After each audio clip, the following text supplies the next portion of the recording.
I'm Janine Trevelyan. I'm the historian at the Sedona Historical Society and Sedona Heritage Museum.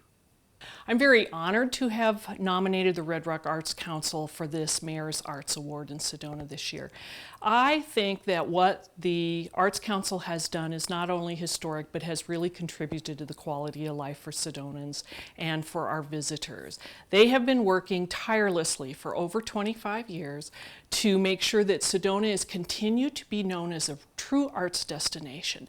They have also made sure that we employ and spend our local money on art with our local artists, which I think is very commendable.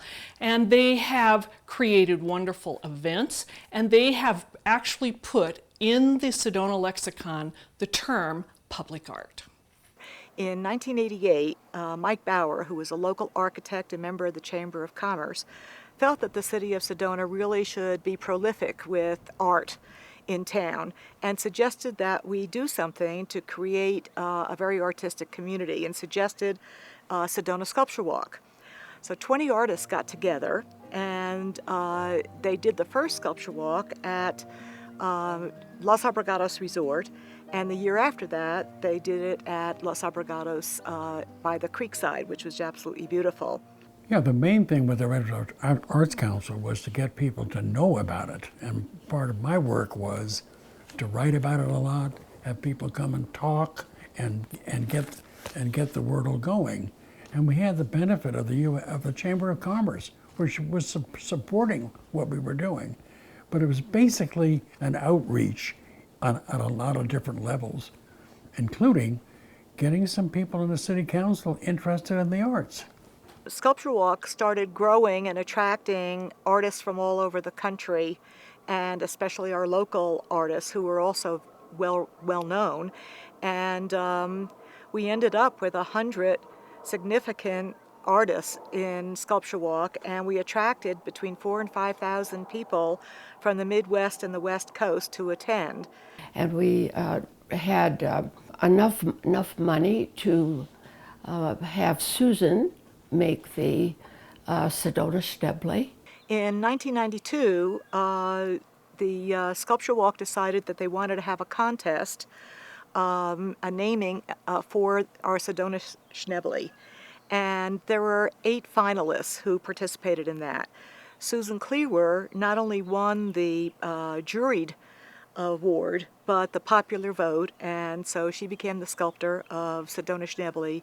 The Sedona Schneble sculpture was such an honor to get to do, because she's an icon and such a wonderful person. I used to think about her when I first moved here and how her children played in the creek just like mine did, and she was a wonderful lady. She was kind of like our first B&B hostess.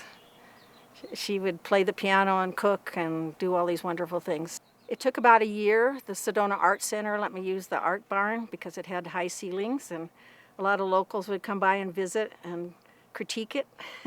So it was a community project. It was really fun. The model for the Sedona Schneble was Lisa Schneble, her great-granddaughter. And the family all agreed she looked a lot like her grandmother, her great-grandmother. There was a committee that was developed to look at where public art could be placed. And this was because the city had developed a committee to develop an ordinance that any new construction, there would be a 1% of the construction cost that would go to the city for art in public places. And I believe ours was the very first monument that was placed in Sedona. The city had no land for it, so we ended up putting it at the new library. Now that she's in place at the library, I'm really happy with that spot because it's for locals. Also, Susan had made for us a model of the Sedona Schneble. We sold them where we could to various people and places and businesses, and finally I was the treasurer from the very beginning, and I said to Harriet, I think we have enough money, and see if we can build another sculpture. So here at the Sedona Heritage Museum, we are very proud to host one of the important pieces of public art that the Red Rock Arts Council created for Sedona, and that is the Storytelling Cowboy. The Storytelling Cowboy was a long process. When you do something that is 3 pieces and is on city property, it takes a while to get through all the hoops, but the Red Rock Arts Council is a very quiet, behind-the-scenes, kind of unsung group, and they never give up. They just start a project, they put their head down, and they just go and go until it's done. And we are proud that they did a piece of public art for us. I love this place.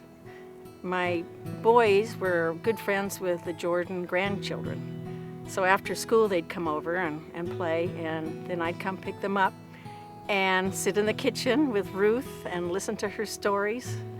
So this is a special connection for me to have my sculptures here. I've been involved with the Red Rock Arts Council since the very beginning, and the first sculpture walk too. So this is a special project to be able to do here at the Sedona Heritage Museum.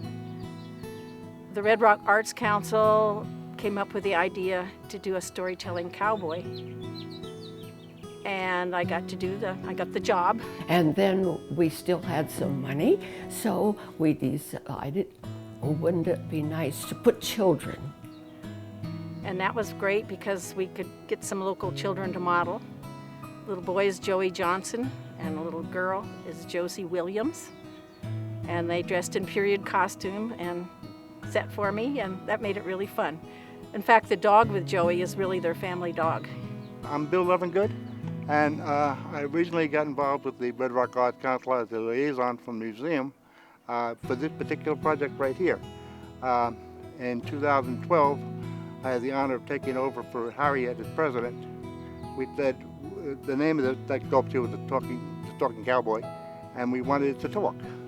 I did find this company up in Canada that made this great little module that allowed me to put 8 little segments on it that we took from the original script of the audio tour, and we had Mike Peach add his own thing to it, and now the cowboy speaks. The lives of local cowboys were a series of busted bones, uncomfortable quarters, and bad pay. A lot of local people got involved with the city, but it took the Red Rock Arts Council to make things happen. And so you needed that partnership between the city and Red Rock Arts Council. And we have it now. Without the Red Rock Arts Council, there wouldn't be any public art, because the city could not have done it by itself.